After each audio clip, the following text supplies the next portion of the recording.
এখন জেল দিই আপনাদের আর দোকানটা বন্ধ করে দিই। আপনার গায়ের মূল্যের চেয়ে বেশি টাকা রাখেন। দোকানকে চালাতে চান না চান না?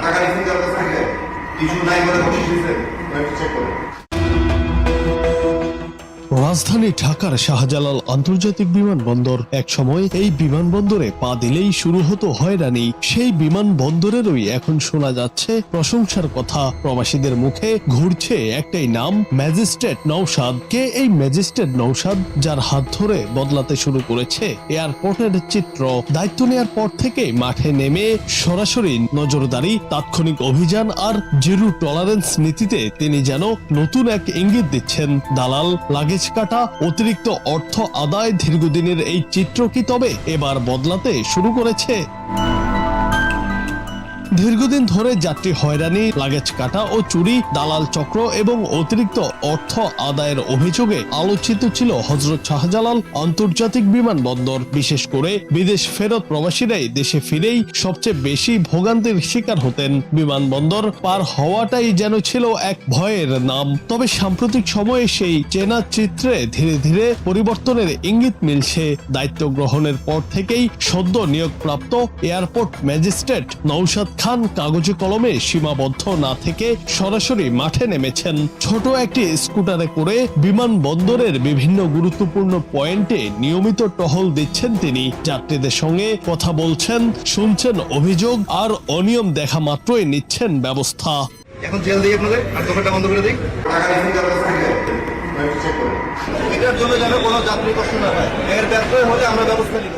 প্রশাসনের এই সরাসরি ও দৃশ্যমান উপস্থিতি বিমানবন্দরের কর্মকর্তা কর্মচারীদের মধ্যেও একটি স্পষ্ট বার্তা দিয়েছে, অনিয়মের বিষয়ে আর ছাড় নেই। বর্তমানে প্রবাসীদের জন্য সবচেয়ে বড় স্বস্তির জায়গা হয়ে উঠেছে লাগেজ ব্যবস্থাপনা। দীর্ঘদিন ধরে লাগেজ কাটা ও চুরি কিংবা ভাঙচুরের অভিযোগ থাকলেও দায়ীদের শনাক্ত করা কঠিন ছিল। এই সমস্যার সমাধানে বাংলাদেশ বিমান তাদের নিজস্ব ফ্লাইটে লাগেজ ওঠানো নামানোর সঙ্গে যুক্ত কর্মীদের শরীরে বডি ক্যামেরা ব্যবহার শুরু করেছে। প্রতিটি কর্মীকে দায়িত্ব শুরুর আগে বডি চেক করে ক্যামেরা পরিয়ে কাজে পাঠানো হচ্ছে।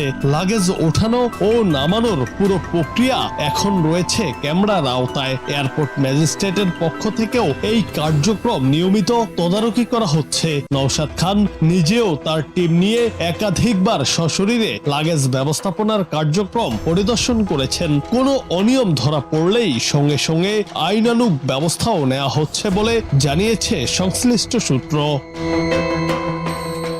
শুধু তাই নয়, লাগেজের পাশাপাশি দালাল চক্র, অতিরিক্ত ভাড়া আদায় এবং বিমানবন্দরের দোকানগুলোর অনিয়মের দিকেও নজর দেওয়া হয়েছে। সম্প্রতি পণ্যের দাম বেশি নেওয়ার অভিযোগ প্রমাণিত হওয়ায় বিমানবন্দরে দুটি দোকানকে মোট 40,000 টাকা জরিমানা করা হয়। দ্রুত সিদ্ধান্ত ও তাৎক্ষণিক শাস্তির ফলে যাত্রীদের মধ্যেও আস্থা তৈরি হয়েছে। ভুক্তভোগী হওয়ার পরে আমার কাছে গেছে, আমি ওনাকে আবার কিনতে দিলাম, উনি সাথে সাথে আবার 50 টাকা রাখলেন। আপনার নাম কি? আপনি মিথ্যা কথা বলেন কেন? দোকানের লোক, এই দোকানের আপনারা গায়ে রেট আপনি চুপ করেছিলেন, ক্যামেরা দেখে আপনি রেট চেঞ্জ করে বলছেন। আপনার গায়ের মূল্যের চেয়ে বেশি টাকা রাখেন। দোকানকে চালাতে চান না চান না? আজকে নতুন লিখছেন, আমি তো বুঝবো না, সেটা তো আমার বুঝার বিষয় না। গায়ের রেট সে তো না দেনে বেছে না, তার শিখাই পরে দেন নাই। আপনার দোকানের না দোকানের না তো দোকানের হইলে আপনি এখন তো দায় রাখতে পারেন না। সেই হাতের টাকাগুলো কার? তোমার ব্যক্তিগত না দোকানের টাকা? তো 5 টাকা করে বেশি ব্যস্ত নাকি? গাড়ি কয়টা মাথা? মালিকের অনুমতি ছাড়া বিক্রি করতেছে? মালিক অনুমতি ছাড়া বিক্রি করতেছে? আপনি বাইরে আসুন,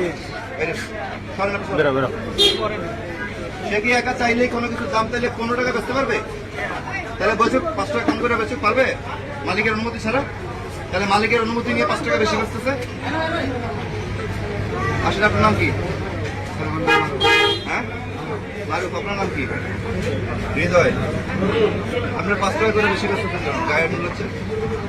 আপনি জানেন না মূল্য? সেটা আপনার অনুমতি ছাড়া 5 টাকা বেচতেছে না, যে চুপ করে 5 টাকা বেশি বেচ। দুইবার উনি কিনে নিয়ে ধরা খাওয়ার পরে আমার কাছে অভিযোগ দিচ্ছে।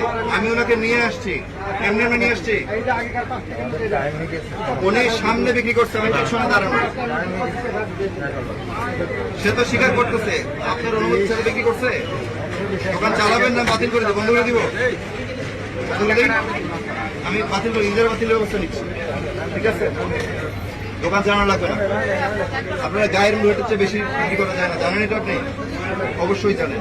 তো এইখানে বসে কেন বিক্রি করলেন? এত সহজ লাগলেন কেন? এখন জেল দিই আপনাদের, আর দোকানটা বন্ধ করে দিই, ভালো হবে?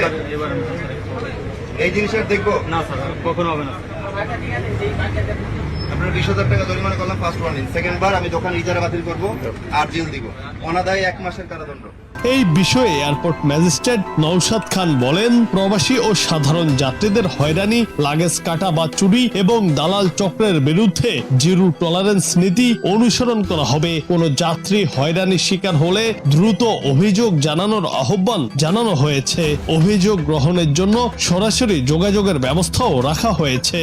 গায়ের রেট সে তো না দেনে বেচে না, আপনার গায়ের মূল্যের চেয়ে বেশি টাকা রাখেন। দোকানকে চালাতে চান না কিছু নাই বলে বসে দিয়েছেন, চেক করুন। প্রবাসী ও যাত্রীদের এখন প্রত্যাশা একটাই, এই পরিবর্তন যেন সাময়িক না হয়। ম্যাজিস্ট্রেট নওশাদ খানের নেওয়া উদ্যোগ যদি অব্যাহত থাকে, তাহলে হযরত শাহজালাল আন্তর্জাতিক বিমানবন্দর নতুন পরিচয়ে দেশের ভাবমূর্তি উজ্জ্বল করবে বলে মনে করছেন অনেকে।